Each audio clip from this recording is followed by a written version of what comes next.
Hello mga ka-pig boy!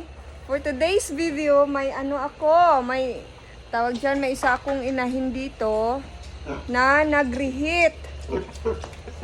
Ayan po, oh, tingnan nyo. Nag-reheat siya, naglalandi siya ulit. Ayan.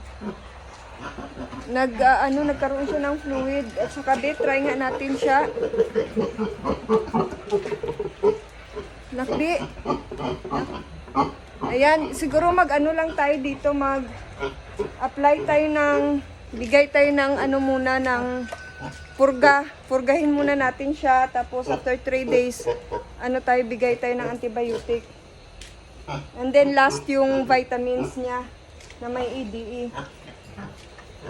Yun lang po muna, i-prepare ko muna yung i-prepare ko muna yung pang-inject ko sa kanya.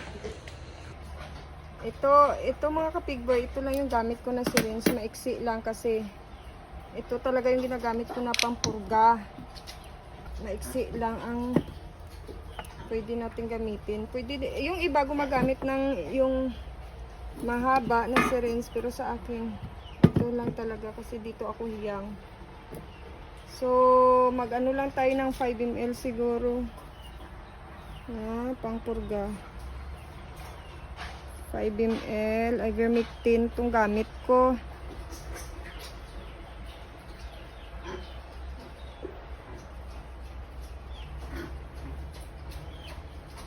Ayan.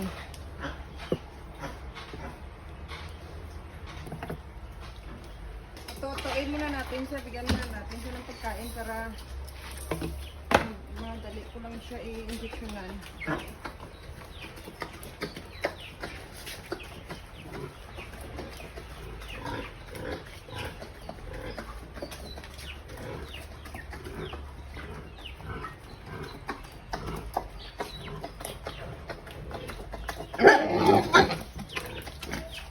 Na to guys. Tapos na-injectionan na natin siya ng pampurga. Okay na.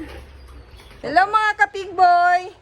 Ayan, katatapos na natin mag-inject ng pampurga. Kasi sabi ng ating expert na technician, pag nag-reheat, automatic, inject tayo ng purga, antibiotic, and then vitamins.